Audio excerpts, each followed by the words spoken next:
The lock clicked and the key turned and Ruth stood on the porch of the house she had lived in for 47 years holding a cardboard box with 2 ham sandwiches and a bag of blood pressure medication. She read the note again. The paper was white, printer paper folded once. Her name was spelled wrong. Ruth, new management. Call me when you've found a place. Walter stood behind her on the step, his breath coming in short clouds against the October air.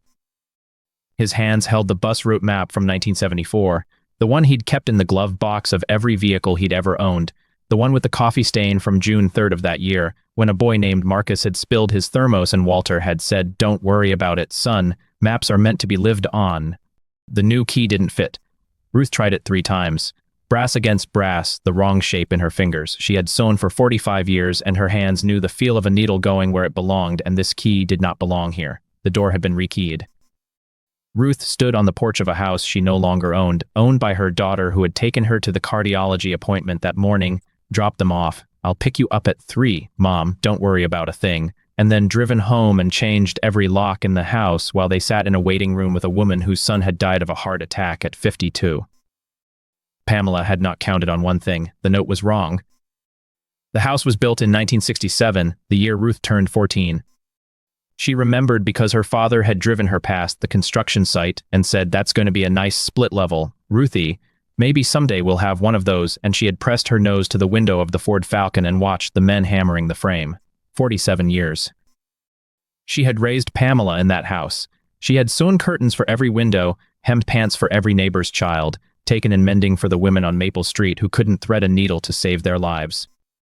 The kitchen floor had a stain from the Christmas of 1989 when the turkey defrosted wrong and the drippings had soaked into the linoleum, and Walter had said, "It's a memory, Ruth, leave it." And she had. She had sewn her mother's wedding dress inside her own wedding dress.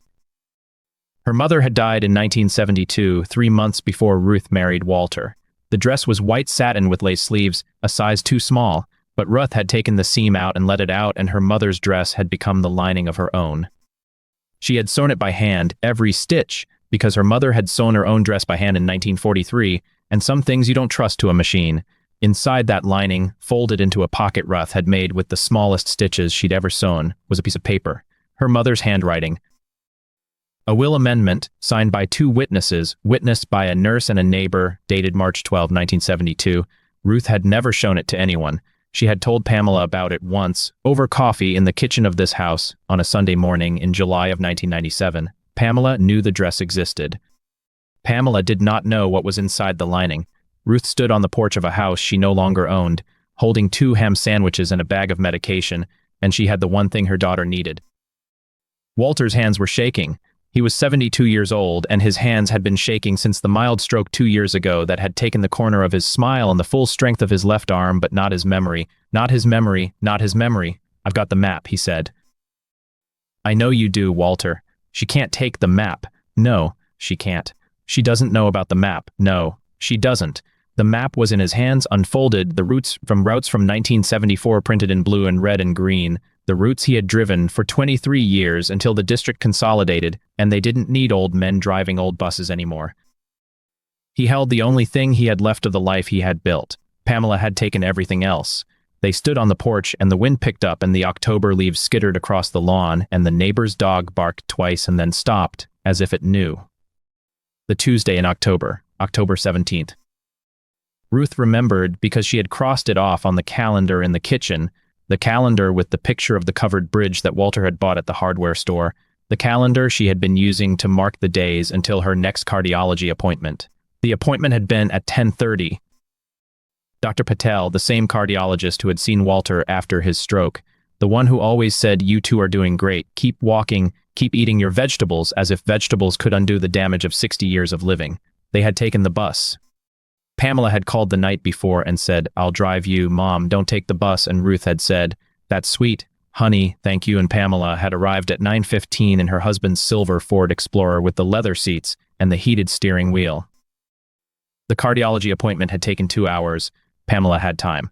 2 hours to drive home, 2 hours to call the locksmith, 2 hours to pack their belongings into garbage bags and set them on the curb. 2 hours to write the note and tape it to the doormat and drive back to pick them up at the clinic at 12:30. Smiling, "So how did it go? Everything okay?" Ruth had said fine, The doctor says my numbers are good, and Pamela had said, "That's great, Mom," and then she had driven them home. To the locked door, to the note, to the garbage bags on the curb. Pamela was born in 1977, the year the house was 10 years old and Ruth was 24.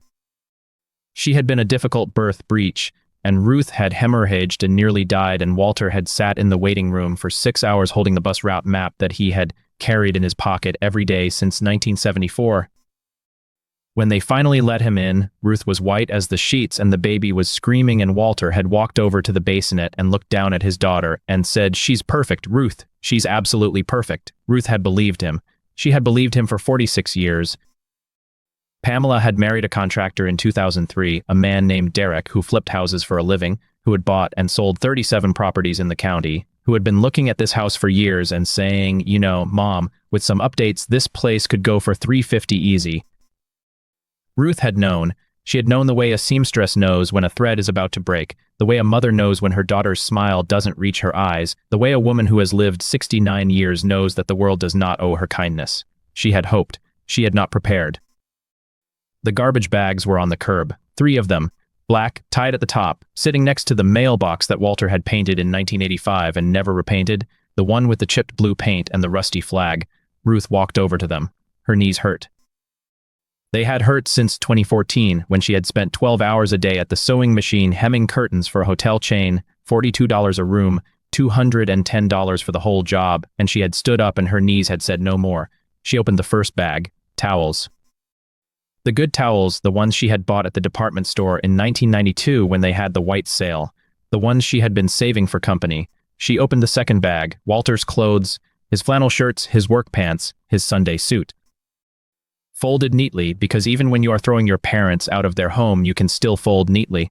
She opened the third bag, her sewing supplies, the machine, the needles, the thread, the scissors. The cushion she had made herself in 1969, the one with the strawberry on top, the one she had used for every project she had ever sewn. The dress was not there. Pamela had found it. The dress was in Pamela's closet. Ruth knew this without knowing it, the way a mother knows the location of her child's first tooth, her first lock of hair, the first drawing she ever made with crayon on the kitchen wall. The dress had been in Ruth's closet, in a garment bag, behind the winter coats. She had not looked at it since 2014, when she had taken it out to check the seams, to make sure the stitches were still holding, to run her fingers over the fabric that her mother had touched. Her mother had died on March 15, 1972, 3 days after signing the will amendment. 3 days after telling Ruth, "I've changed something, sweetheart, something important, and you'll know it when you need it." Ruth had not known. She had not known what her mother meant until the lawyer had handed her the dress. The dress her mother had worn in 1943, the dress she had left to Ruth in her will, the dress she had said, "Wear this when you get married. Ruthie, I'll be there in the fabric." The dress had been too small. Ruth had taken it apart. She had unpicked every seam carefully, reverently, the same hands that had sewn her mother's dress now unsewing it, taking it apart piece by piece, laying the pieces over her own wedding dress pattern to cut the new fabric. And in the lining, in the pocket that had been hidden for 30 years, she had found the paper. Her mother's handwriting. The same handwriting that had written Ruthie, "I love you," on every birthday card, every Christmas card, every note left on the kitchen table. "I, Eleanor May Collins, being of sound mind and body, do hereby amend my last will and testament as follows. The house at 142 Maple Street shall pass to my daughter, Ruth Ann Collins, upon my death, and shall not be sold or transferred to any other party for the duration of her natural life. Signed." Witnessed. Dated. Ruth had never shown it to anyone. The house had been sold anyway. Walter sat on the porch steps. The bus route map was spread across his knees, the paper yellowed and soft at the folds, the coffee stain from 1974 still visible near the corner where Route 7 intersected with Route 12. He had driven Route 7 for 12 years. The same route, every school day, picking up the same children, watching them grow from kindergarten to senior year, watching them become adults and have children of their own. He remembered the names. All of them Timothy, who had wanted to be a firefighter. Sarah, who had drawn pictures of horses on every homework assignment. Marcus, who had spilled the coffee and said, "I'm sorry, Mr. Walter, I'm so sorry," and Walter had said, "It's just coffee, son. It's just coffee." He had driven Marcus to school for 6 years. Marcus had been the first one on the bus and the last one off, because his mother worked 2 jobs and his father was in prison and Marcus had to be dropped off at his grandmother's house every day. Marcus was 46 now. He had a daughter of his own. He had called Walter last year to say, "I'm a bus driver now, Mr. Walter. I drive the same route you drove," and Walter had cried. Pamela did not know about Marcus. Walter had not cried in front of her. The October wind was cold. Ruth had left her coat inside the house, the coat she had bought at the thrift store in 2019, the one with the broken zipper that she had fixed herself because she could fix anything with a needle and thread. She was wearing a sweater. A blue sweater, knit, the one she had made in 2005, the one with the hole in the elbow that she had darned so many times the darn had become part of the fabric. "You need my coat," Walter said. "I'm fine." "You're shivering." "I'm fine, Walter." She was not fine. Walter stood up and took off his coat and wrapped it around her shoulders, the coat he had worn every winter since 1998, the coat with the torn lining and the missing button, and the smell of him, the smell of coffee and bus exhaust and old man. "Thank you," she said. Always.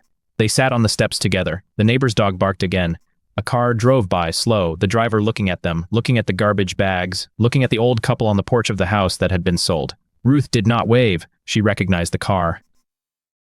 Mrs. Chen, from 2 doors down, the woman who had brought them soup when Walter had his stroke, the woman who had sat with Ruth in the hospital waiting room and held her hand. Mrs. Chen would tell everyone. That did not help. The sun was setting. October sun, orange and low, the kind of sun that makes shadows long and cold, the kind of sun that reminds you that winter is coming. They had nowhere to go. Ruth's sister lived in Florida, but they had not spoken since 2016, when Ruth had refused to lend her money for a timeshare. Walter's brother lived in Arizona, but he had Alzheimer's and did not remember Walter's name. They had friends. Friends from church, friends from the neighborhood, friends from the years of driving and suing and living. But friends have their own lives, their own houses, their own limits. Ruth had a phone. She called the only person she could think of. The phone rang 3 times. "Hello? Marcus? It's Ruth, Walter's wife. Mrs. Ruth, is everything okay?" "No, it's not," she told him. "The cardiology appointment, the locks, the note, the garbage bags, the dress." Marcus listened.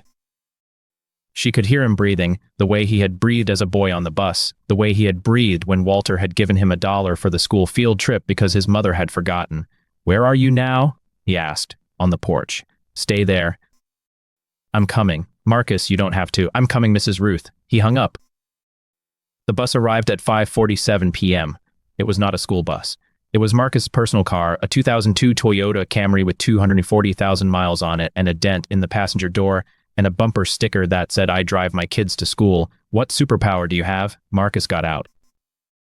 He was 46 years old, with gray in his beard and a belly that had not been there in high school, but he still had the same eyes, the same warm brown eyes that had looked at Walter with gratitude every day for 6 years. "Mr. Walter," he said. "Marcus, you okay?" "I'm cold. Let's get you somewhere warm." There was nowhere to go. Marcus opened the back door of the Camry and said, "Get in. I'll take you to my place." Marcus's apartment was on the other side of town, in a building that had been built in the 1970s and had not been updated since. The carpet was brown and the walls were beige and the kitchen smelled like onions and garlic and life. His daughter was there. A girl of 12, tall for her age, with her hair in braids and her mother's smile. "Daddy, who's this?" "This is Mr. Walter and Mrs. Ruth. They're the ones I told you about." "The ones with the bus?" "Yes, the ones with the bus." The girl looked at Walter. Looked at his hands, his shaking hands, the map still clutched in his fingers. "Is that the map?" she asked. "Yes." "Can I see it?" Walter's hands were shaking. He could not hold the map steady. The girl did not mind. She took the map gently, carefully, the way you take something precious from an old man, and she spread it on the kitchen table and she looked at the roots and the coffee stain and the years. "Route 7, she said. "You know, Route 7. My daddy drives Route 7. I used to drive Route 7. I know." Ruth sat on the couch. The couch was brown plaid, soft from years of use. She held the cup of tea that Marcus had given her, the tea that was too hot, but she drank it anyway because the warmth was good. She thought about the dress. Pamela had it. Pamela had taken it from the closet, taken it from the garment bag, taken it from the house that had been Ruth's for 47 years. Pamela did not know what was inside the lining. The will amendment was still safe. The dress was in Pamela's house. Ruth would have to get it back. She had sewn the pocket with the smallest stitches she knew. Stitches that were almost invisible, stitches that would not show, stitches that would hold for 100 years. She had used white thread, the same thread she had used to hem the dress, the same thread she had used to attach the lining to the satin. The pocket was at the waist, on the left side, hidden in the seam where the lining met the fabric. You could not see it unless you knew it was there. You could not feel it unless you knew what you were looking for. Pamela did not know. The will amendment was safe. Pamela might find it. Ruth had to get the dress back tonight. "Marcus," she said. "Yes, Mrs. Ruth. I need to go back to the house." "Mrs. Ruth, it's dark, it's cold. I need to go back." "Why?"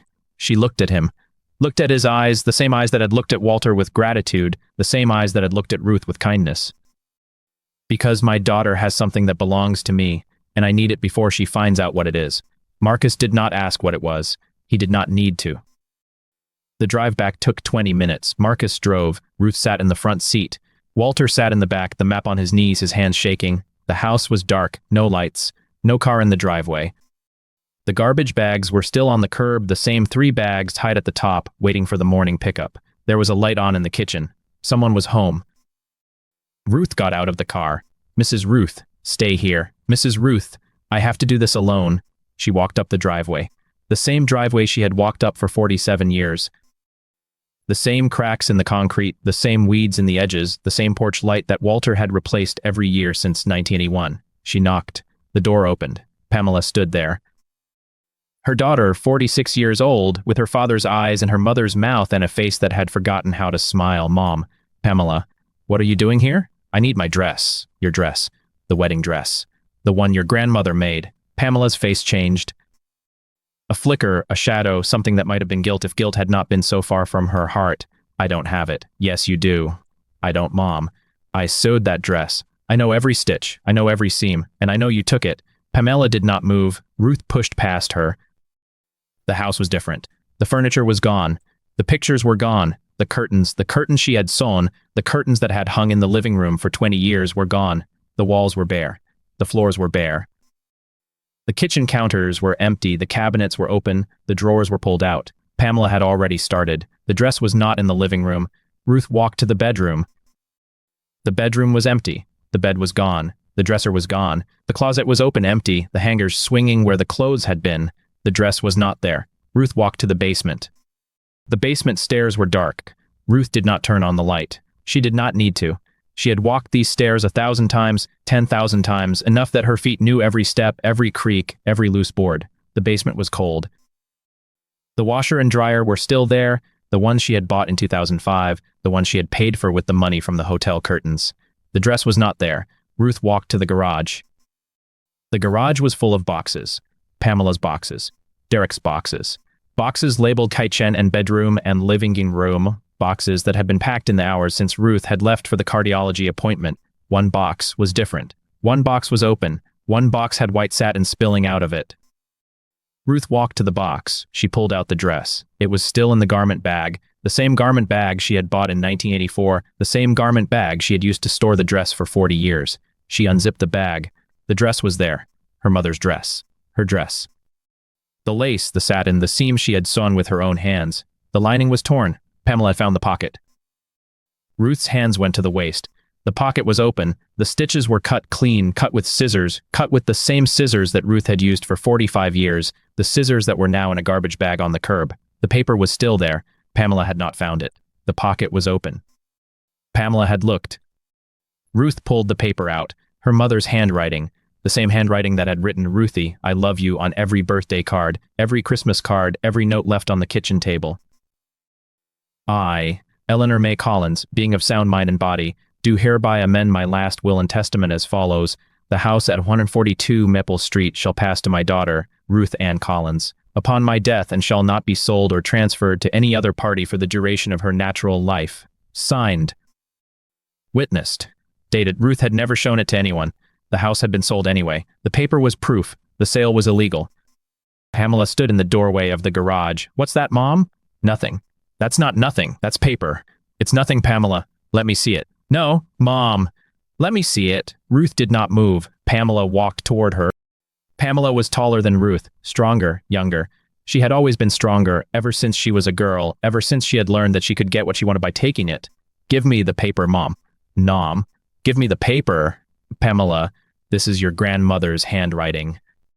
This is her will. This is the proof that this house was never supposed to be sold." Pamela stopped. "That's not real." It is real. That's not it can't be. It is, Pamela. It's real, and it's witnessed, and it's dated, and it's legal. Pamela's face changed. The anger drained out of it. The confidence drained out of it. The certainty that she was right, that she was justified, that she was doing what needed to be done. What does it say? It says the house passes to me, for my natural life. It cannot be sold. But we sold it. You did. We closed last week. Yes, you did. What does that mean? It means the sale was illegal. It means the buyers will have to give it back. It means Derek will lose his commission. It means you will have to pay back the money. Pamela sat down on the garage floor. She sat down on the concrete in her nice jeans, in her nice sweater, in the garage of the house she had sold, and she started to cry. I didn't know. Yes, you did. I didn't. You knew about the dress. I told you about the dress. I told you your grandmother left me something important. You knew. I didn't know it was. Yes, you did. You knew it was a will amendment. You knew because I told you. In 1997, in the kitchen, over coffee, you asked me what was in the lining, and I told you. Pamela had forgotten. She had sold the house anyway. Ruth looked at her daughter who had been born in 1977, her daughter who had been a difficult birth, her daughter who had nearly killed her daughter who had changed the locks while she was at a cardiology appointment, her daughter who had thrown her clothes into garbage bags and set them on the curb, her daughter who had torn the lining of her grandmother's wedding dress looking for money. I'm sorry, Pamela said. No, you're not. I am, Mom. I'm sorry. You're sorry you got caught. You're not sorry you did it. Ruth walked out of the garage. She carried the dress in one hand and the paper in the other. She walked past Pamela, past the boxes, past the washer and dryer, up the basement stairs, through the empty kitchen, through the empty living room, out the front door. The door was still unlocked. She had not locked it. She had never locked it. She had lived in this house for 47 years and she had never locked the door because she had never needed to. Pamela had changed the locks. Ruth could not get back in. She did not need to. She walked to the car. Marcus was waiting. He was standing by the car, his hands in his pockets, his breath making clouds in the cold October air. Did you get it? Good. Take me back to your apartment, Marcus. I need to make some phone calls. The apartment was warm. The girl was asleep on the couch, the bus route map spread across her chest like a blanket. Walter was sitting at the kitchen table, a cup of coffee in his hands still shaking. Did you get it? Yes. What was it? A will amendment. From my mother. It says I own the house, for the rest of my life. Walter looked at her. Can we go home? Not yet, but soon. Ruth sat down at the table. She unfolded the paper, read it again, her mother's handwriting, her mother's signature. The witnesses, whose names she had never known, whose faces she had never seen, the nurse, the neighbor, they had signed this paper in 1972.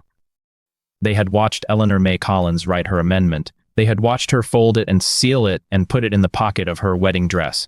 They had known that someday Ruth would need it. They were dead now. Ruth would have to prove it herself. The phone rang. Marcus answered. Hello? Marcus, it's Derek. Marcus's face changed. Derek, where is my wife? She's at the house. Is my mother-in-law with you? Yes. Put her on. Marcus looked at Ruth. Ruth took the phone. Derek.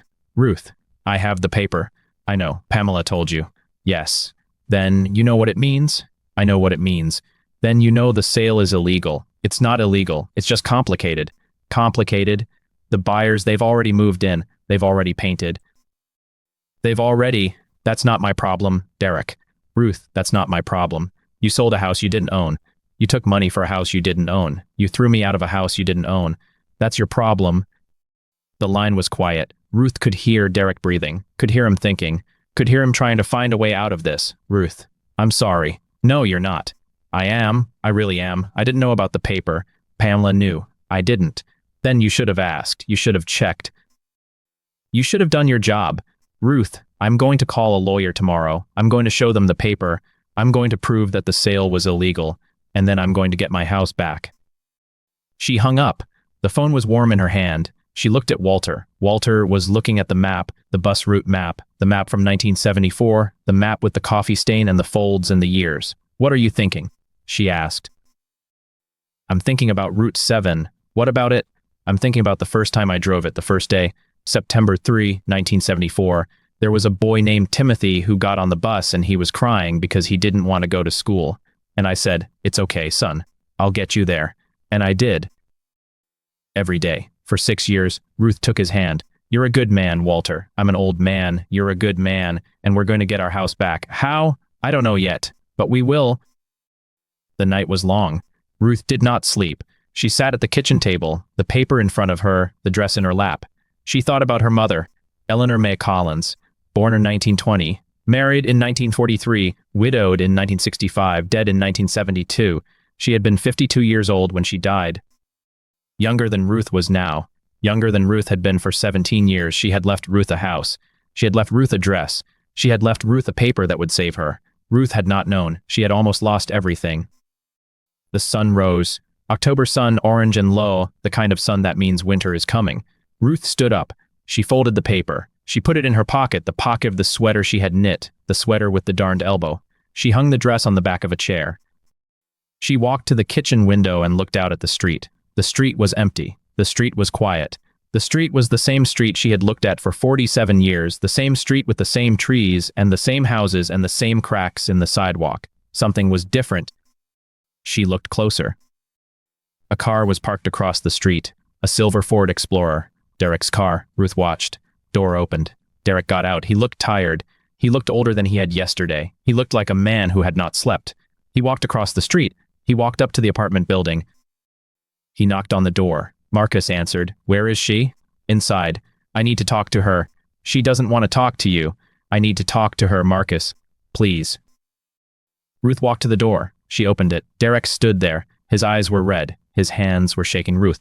Derek, I brought something. He held out his hand. A key. The key to the house. I can't undo what I did, he said. No, you can't. But I can give you this. The key doesn't work anymore. You changed the locks. Ruth looked at him. You changed them back?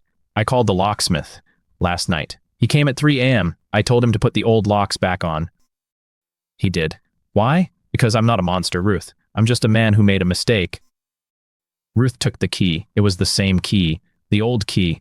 The key she had used for 47 years. She held it in her hand. It was warm. Why did you do it? She asked. The house? Yes.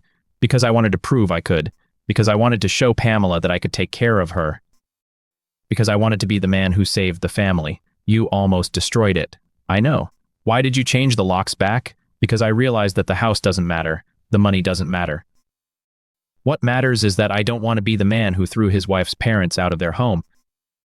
Ruth looked at him. He was not a bad man. He was not a good man. He was a man who had made a choice and then made another choice, and the second choice was better than the first. Thank you, she said. Don't thank me. I still have to deal with the buyers. I still have to deal with the sale. I still have to deal with the legal mess I created. That's your problem. I know. But I'll help. You will? Yes. Because I don't want to live in a house that was taken back by force. I want to live in a house that was given back by choice. She walked back inside. Walter was awake. He was sitting at the table, the map in front of him, his hands steady for the first time in 2 years. Did I hear right? Yes. We can go home? Yes. Today? Today. The drive back took 20 minutes. Marcus drove. Ruth sat in the front seat. Walter sat in the back, the map on his knees, his hands steady. The house was the same porch, the same door, the same mailbox with the chipped blue paint and the rusty flag. The garbage bags were gone. Someone had taken them. Ruth got out of the car. She walked up the driveway, the same cracks, the same weeds. She put the key in the lock. It turned. The door opened. She walked inside. The house was different. The furniture was gone. The pictures were gone. The curtains were gone. The walls were the same. She could paint them again. The floors were the same. She could walk on them again. The kitchen was the same. She could cook in it again. She walked through the house, the living room, the dining room, the kitchen, the hallway, the stairs. She walked up the stairs, the bedroom, the bathroom, the closet. The closet was empty. The hangers were still there. She could hang her clothes again. She walked back downstairs. Walter was standing in the doorway. He was holding the map. He was looking at the house. It's empty, he said. Yes. It's cold. Yes. It's ours. Yes. They stood in the empty living room. The sun was coming through the window, the same light, the same room where they had celebrated Christmas and birthdays and anniversaries. Where do we start? Walter asked. We start with the curtains. The curtains? I need to sew new curtains, and I need to find my sewing machine. It's in the car. The car? Marcus put it in the car. The garbage bags, he took them. He said he would keep them safe. Ruth walked to the car. Marcus was standing by the trunk. "I got your things," he said. "Thank you, Marcus. I got the sewing machine, and the towels, and Mr. Walter's clothes. Thank you." "Mrs. Ruth? Ruth? Yes? I'm sorry this happened to you." "Me too. But you're home now?" "Yes. I'm home." She took the sewing machine from the trunk. It was her machine, the same machine, the one she had used for 45 years, the one she had used to sew her mother's dress inside her own. She carried it inside. She set it on the kitchen table. The kitchen was empty, but the light was good. She plugged the machine into the wall. The cord was frayed. She would have to fix that. She would have to fix everything. Walter came in behind her. He set the map on the counter. He opened it. He traced the route with his finger. "We drove through 3 states, he said. 3 states to get here. And we ended up right where we started. Not exactly where we started. We started somewhere else. We ended up here. Same house, different people. You're different. I am. Good different. Good different." Marcus left after an hour. He said he had work to do. He said he would be back. Ruth didn't ask when. She just nodded. The first night was cold. They slept on the floor. Walter found an old blanket in the car. Ruth found 2 pillows. They lay side by side in the empty living room, the moon coming through the window, the streetlight casting a yellow glow on the bare walls. "We have nothing," Walter said. "We have each other. We have the map. We have the map. We have the house. We have the house. That's something. That's everything." The next morning, she woke before dawn. She made coffee in a pot she found in the car. She sat on the porch. The air was cold. The sky was gray. The street was quiet. She thought about her mother. She thought about the dress. She thought about the boy in the hallway who said sorry in a language she barely remembered. She thought about forgiveness.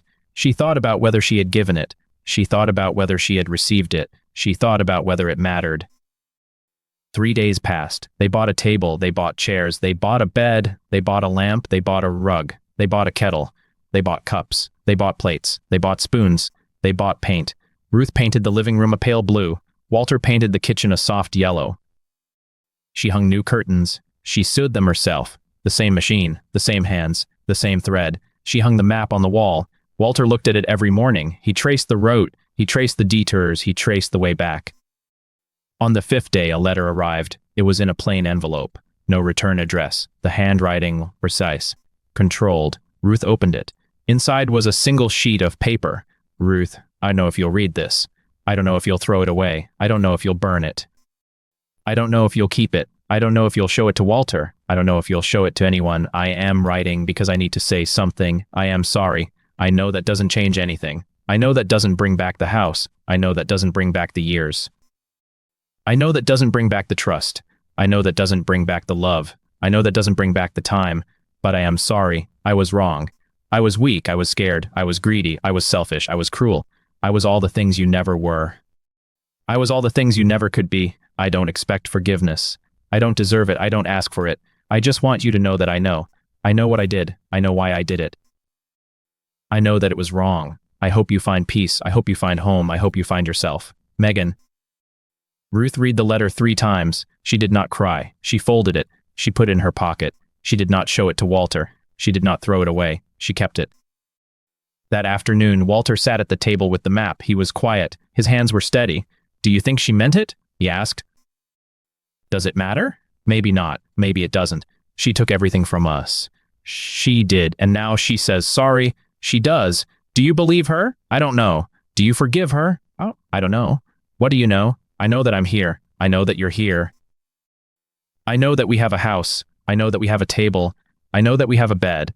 I know that we have a map. I know that we have each other. Is that enough? It has to be." The call came on a Tuesday. Ruth was in the kitchen. She was sewing a patch on Walter's jacket, the same machine, the same thread, the same hands. The phone rang. She answered. "Miss Ruth?" "Yes, it's Marcus." "Marcus, something happened." "What happened?" "It's Megan." "What about Megan?" "She's in trouble."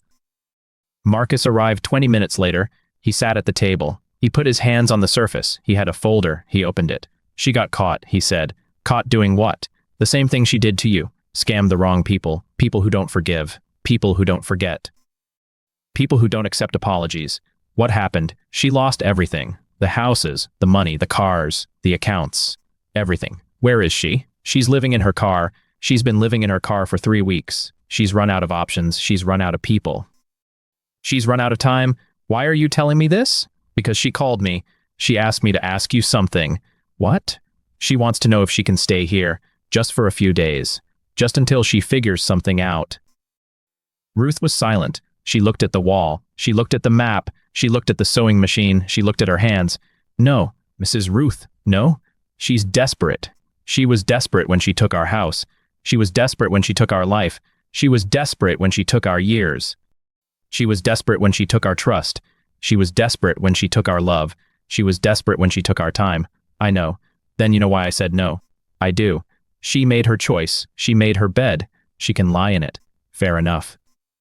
Marcus left. Ruth sat at the table. She did not move for a long time. Walter came in. He saw her face. He sat down across from her. What happened? Megan is homeless. Good. Marcus asked if she could stay here. What did you say? I said no'd. Is it good? I think so. What if I'm wrong? Then you're wrong. But you're not wrong. You're not wrong to protect yourself. You're not wrong to protect this house. You're not wrong to protect what we built. You're not wrong to protect what we rebuilt. But what if she really has changed? Then she'll find her own way. 3 days later, Marcus called again. She's in the hospital, he said. What happened? She got sick, pneumonia. She's been sleeping in her car. It's cold. She didn't have blankets. She didn't have medicine. She didn't have anyone. Is she going to be okay? She will. But she lost everything. And I mean everything. The car got repossessed. The phone got cut off. She's got nothing. Where is she? County Hospital. Room 212. Why are you telling me this? Because I think you should know. Why?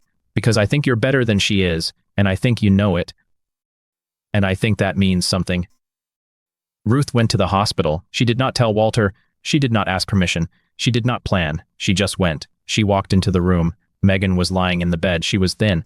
She was pale. She was small. She was nothing like the woman who had taken everything. Megan looked up. She saw Ruth.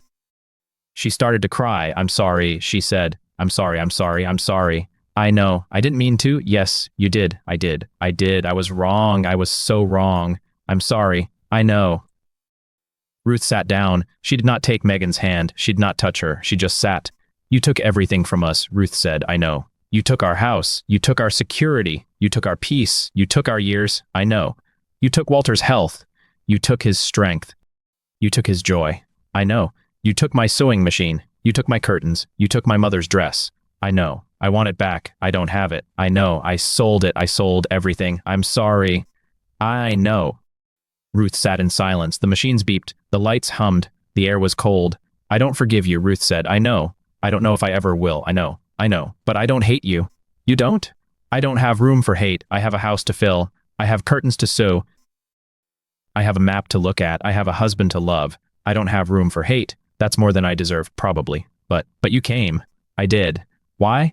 Because I don't want to live in a house that was taken back by force. I want to live in a house that was given back by choice.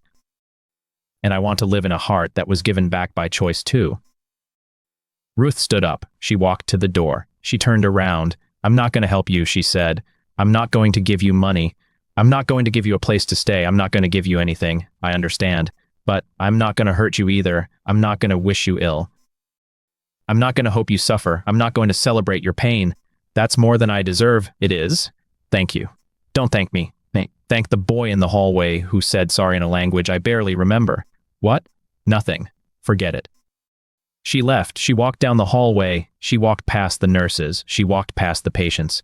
She walked past the vending machines. She walked past the waiting room. She walked outside. The air was cold. The sky was gray. The street was quiet. She walked home. The letter came 6 months later. Ruth was in the kitchen. She was sewing a new dress, the same machine, the same thread, the same hands. The envelope was plain, no return address. The handwriting was careful, precise, but different. Slower, she opened it. Ruth, I wrote you before. I don't know if you read it. I don't know if you kept it. I don't know if you threw it away. But I'm writing again. I'm writing because I need to say something. I'm not asking for forgiveness. I'm not asking for anything. I'm just telling you where I am. I'm in a small town. I share a room with 2 other women. We work in a factory. We make curtains. I think about you every time I see the fabric. I think about the curtains you made. I think about the time you took to sew them. I think about the love you put into them. I never understood that. I never understood the love in the small things. I never understood the time. I never understood the patience. I never understood the care. I never understood the grace. I understand now. I understand because I have nothing. I understand because I have no one. I understand because I have to start over. I understand because I have to do it the hard way. I understand because I have to do it the slow way. I understand because I have to do it the honest way. I don't know if I'll ever be forgiven. I don't know if I'll ever be trusted. I don't know if I'll ever be loved. I don't know if I'll ever be home, but I'm trying. I'm trying to be better. I'm trying to be honest. I'm trying to be kind. I'm trying to be patient. I'm trying to be grateful. I'm trying to be the person you thought I was. I don't know if I'll make it, but I'm trying. I hope you're well. I hope Walter is well. I hope the house is warm. I hope the curtains are beautiful. I hope the map is on the wall. I hope you are home. Megan P.S. I found this in my old things. It was mixed up with some papers. I thought you might want it. There was a small photograph inside. It was old. The edges were curled. The color was gone. It was a picture of Ruth's mother. She was young. She was standing in front of a house. She was wearing a dress, the same dress, the one she wore when she left, the one Ruth had sewn inside. She was smiling. Ruth held the photograph. She did not cry. She looked at it for a long time. She put it on the windowsill, next to the sewing machine, next to the thread, next to the needles. She looked at it every morning. She looked at it every evening. She looked at it when the light was good. She looked at it when the light was gone. Walter sat at the table. The map was on the wall. His hands were steady. You went to see her, he said. I did. Did you forgive her? No. Did you hate her? No. What did you do? I told her the truth. What truth? That I don't have room for hate, that I have a house to fill, that I have curtains to sew, that I have a map to look at, that I have a husband to love. That's a good truth. It is. Did it help her? I don't know. Does it matter? Maybe not.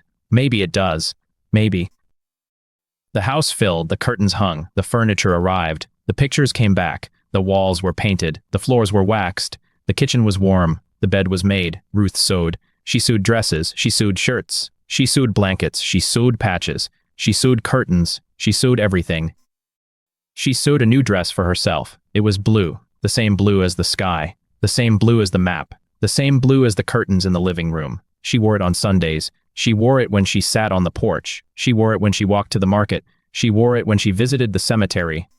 She visited her mother's grave. She stood in front of the stone. The grass was green. The sky was gray. The air was cold. I'm home, she said. The wind blew. The leaves moved. The world was quiet. I'm home, she said again. And she believed it.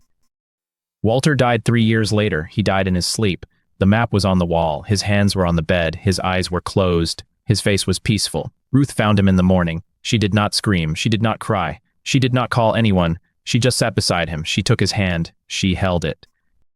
Thank you, she said, for the map, for the journey, for the detours, for the way back, for the home.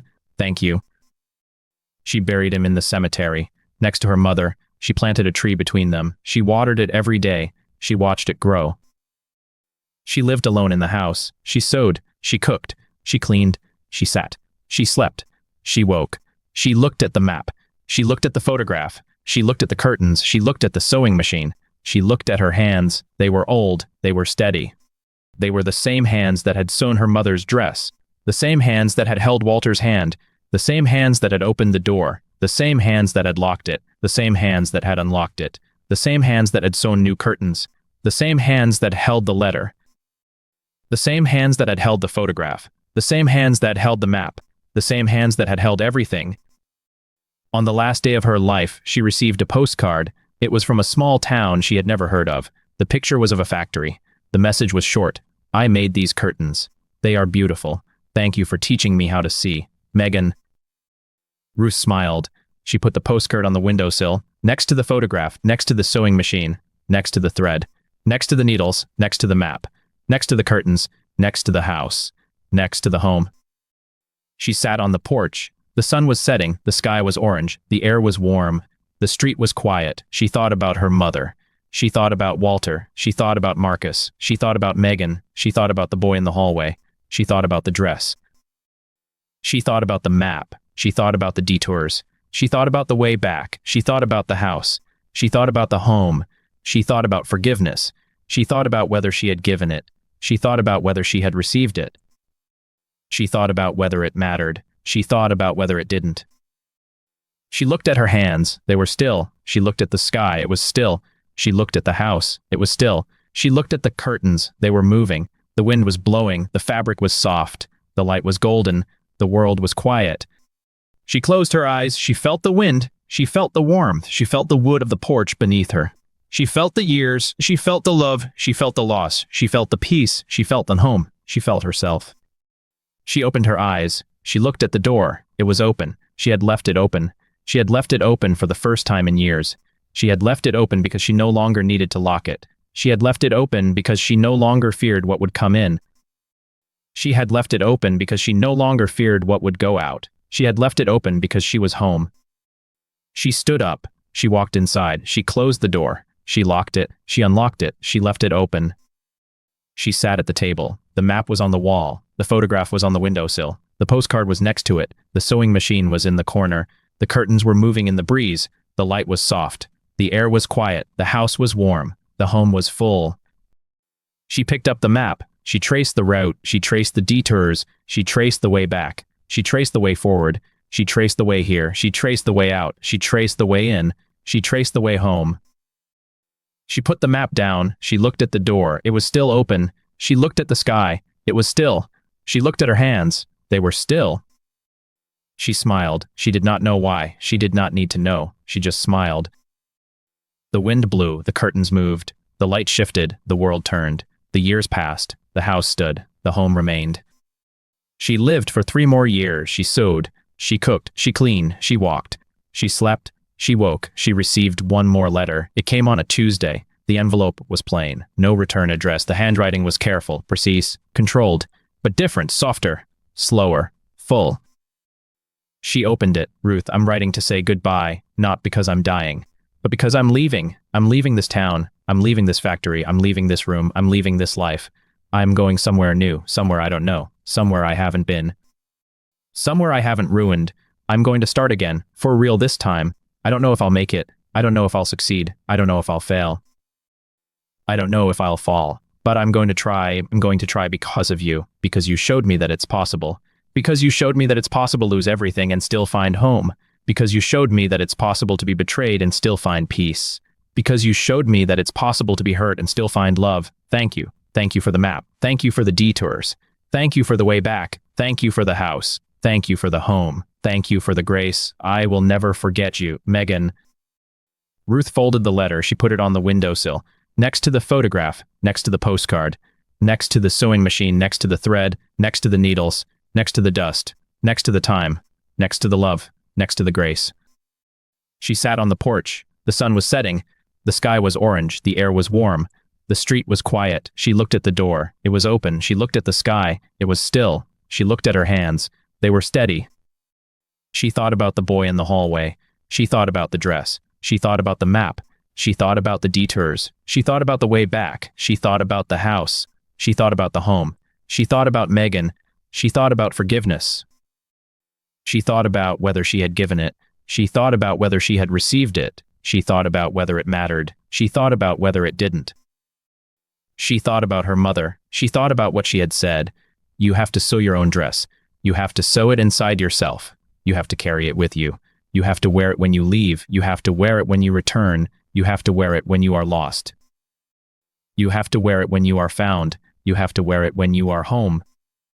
She looked at her dress. It was blue. The same blue as the sky. The same blue as the map. The same blue as the curtains. The same blue as the home. She touched the fabric. It was soft. It was worn. It was hers.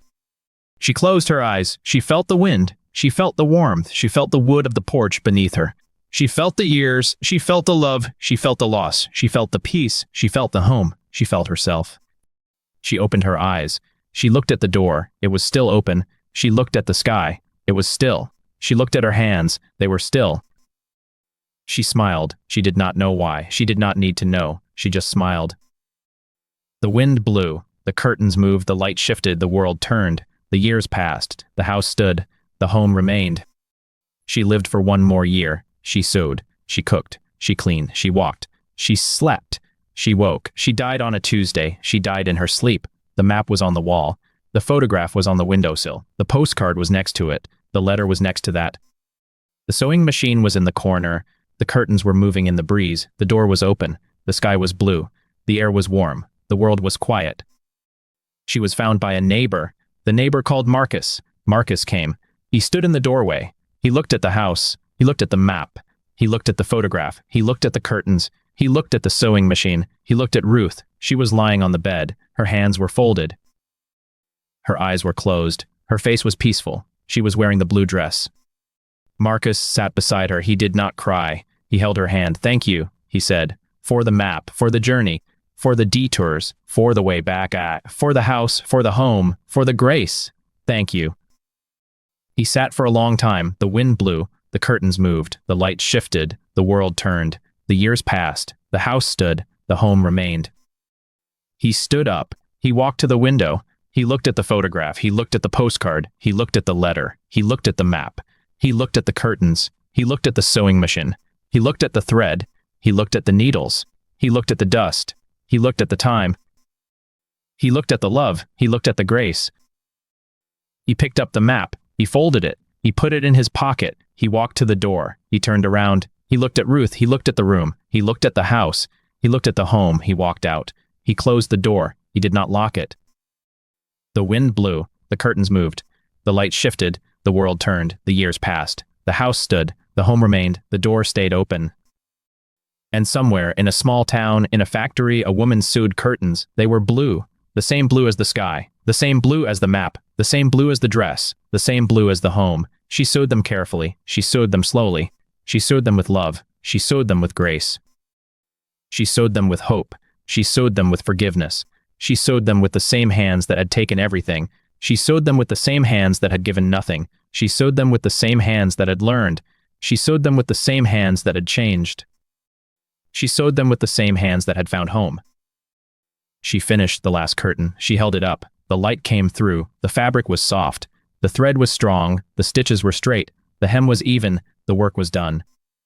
She folded it. She put it in a box. She addressed it to a house she had never seen. She wrote a note. "Ruth, I made these for you, for the windows, for the light, for the home. Thank you, Megan." She sealed the box. She sent it. She did not wait for a reply. She did not need one. She went back to work. She sewed more curtains. She sewed them for other windows. She sewed them for other homes. She sewed them for other lives. She sewed them for other graces. She sewed them for other forgiving. She sewed them for other homes. The box arrived at the house on a Tuesday. It sat on the porch. The door was open. The wind blew. The curtains moved. The light shifted. The world turned. The years passed. The house stood. The home remained. The box waited. No one opened it. No one came. No one went. No one stayed. The house was empty. The home was full. The box sat on the porch. The rain fell. The sun shone. The wind blew. The snow came. The snow melted. The grass grew. The leaves fell. The leaves grew. The years passed. The box remained. And inside the box, the curtains waited. Blue. The same blue as the sky. The same blue as the map. The same blue as the dress. The same blue as the home. They waited for hands to hang them. They waited for light to pass through them. They waited for wind to move them. They waited for grace to fill them. They waited for home. They are still waiting. The door is still open. The house is still standing. The home is still there. The map is somewhere. The photograph is somewhere. The postcard is somewhere. The letter is somewhere. The sewing machine is somewhere. The thread is somewhere. The needles are somewhere. The dust is somewhere. Time is somewhere. The love is somewhere. The grace is somewhere. And somewhere a woman is sewing. She does not know for whom. She does not know for what. She does not know for why. She just sews. She sews because that is what she does. She sews because that is what she learned. She sews because that is what she is. She sews because that is what she has become. She sews because that is what she has always been. She sews because that is what home is. And somewhere, a boy stands in a hallway. He is speaking a language she barely remembers. He is saying something important. He is saying something true. He is saying something that will take a lifetime to understand. He is saying something that will take a lifetime to forgive. He is saying something that will take a lifetime to receive. He is saying something that will take a lifetime to give. He is saying something that will take a lifetime to become. He is saying something that will take a lifetime to be. He is saying, "I am sorry." He is saying, "Thank you." He is saying, "I love you." He is saying, "Goodbye." He is saying, "Hello." He is saying, "Home." And the wind blows, and the curtains move, and the light shifts, and the world turns, and the years pass, and the house stands, and the home remains, and the door stays open, and the box waits, and the curtains wait, and the grace waits, and the forgiveness waits, and the love waits. and the home waits. And the woman on the porch, the woman who sewed the dress, the woman who made the map, the woman who found the way, the woman who came home, the woman who forgave, the woman who received, the woman who gave, the woman who loved, the woman who lived, the woman who died, the woman who was. She is still there, in the wind, in the light, in the curtains, in the map, in the photograph, in the postcard, in the letter, in the sewing machine, in the thread, in the needles, in the dust, in the time, in the love, in the grace, in the home. She is still there, she will always be there, because home is not a place, home is not a house, home is not a door, home is not a window, home is not a curtain, home is not a map, home is not a dress, home is not a photograph, home is not a letter, home is not forgiveness, home is not a grace, home is not love, home is not a time, home is not a dust, home is not a wind, home is not a light, home is not a shift, home is not a tone, home is not a year, home is not a weight, home is not a box, home is not a curtain, home is not a blue.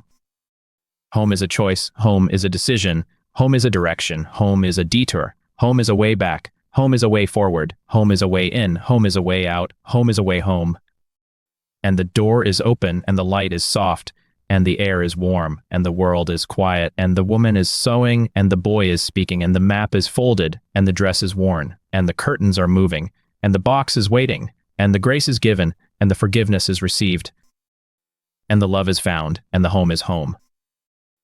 And that is enough, that is everything, that is all. That is the map, that is the detour, that is the way back, that is the house, that is the home, that is the dress, that is the sewing, that is the grace, that is the forgiveness, that is the love, that is the time, that is the dust. That is the wind, that is the light, that is the shift, that is the turn, that is the year, that is the weight, that is the box, that is the curtain, that is the blue, that is the home. And the woman on the porch, the woman who sewed the dress, the woman who made the map, the woman who found the way, the woman who came home, the woman who forgave, the woman who received, the woman who gave, the woman who loved, the woman who lived, the woman who died, the woman who was, the woman who is. She is still there, she will always be there, because home is not a place, home is not a house, home is not a door, home is not a window, home is not a curtain, home is not a map, home is not a dress, home is not a photograph, home is not a letter, home is not a postcard, home is not a box. Home is not a forgiveness, home is not a grace, home is not a love, home is not a time, home is not a dust, home is not a wind, home is not a light, home is not a shift, home is not a tone, home is not a year, home is not a weight, home is not a blue. Home is a woman, sewing, home is a woman, forgiving, home is a woman, loving, home is a woman, living, home is a woman, dying, home is a woman, being, home is a woman, home. And she is still there, the door is open, the curtains are moving, the light is shifting, the world is turning, the years are passing, the house is standing, the home is remaining, the grace is waiting, the forgiveness is waiting, the love is waiting, the home is waiting, and the woman is sewing, and the boy is speaking, and the map is folded, and the dress is worn, and the box is unopened, and the curtains are blue, and the sky is blue, and the home is blue. And the woman on the porch closes her eyes, she feels the wind, she feels the warmth, she feels the wood of the porch beneath her, she feels the years, she feels the love, she feels the loss, she feels the peace, she feels the home, she feels herself. She opens her eyes, she looks at the door, it is open, she looks at the sky, it is still, she looks at her hands, they are still. She smiles, she does not know why, she does not need to know, she just smiles. The wind blows, the curtains move, the light shifts, the world turns, the years pass, the house stands, the home remains. The door stays open, the grace stays, the forgiveness stays, the love stays, the home stays. And somewhere, a woman finishes a curtain, she holds it up, the light comes through, she folds it, she puts it in a box, she sends it. She does not know if it will arrive, she does not know if it will be opened, she does not know if it will be hung, she does not know if it will be loved, she does not know if it will be home. But she sends it anyway, because that is what you do. You send the curtain, you sew the dress, you make the map, you take the detour, you find the way back, you open the door, you leave it open, you wait, you forgive, you receive, you love, you die, you are home. And the door is open, and the light is soft, and the air is warm, and the world is quiet, and the woman is sewing, and the boy is speaking, and the map is folded, and the dress is worn, and the curtains are moving, and the box is waiting, and the grace is given, and the forgiveness is received, and the love is found, and the home is home. And that is enough. That is everything. That is all. That is the map. That is the detour. That is the way back. That is the house. That is the home. That is the dress. That is the sewing. That is the grace. That is the forgiveness. That is the love. That is the time. That is the dust. That is the wind. That is the light. That is the shift. That is the turn. That is the year. That is the weight. That is the box. That is the curtain. That is the blue. That is the home. And the woman on the porch, she is still there. She will always be there. Because home is not a place. Home is not a house. Home is not a door. Home is not a window. Home is not a curtain. Home is not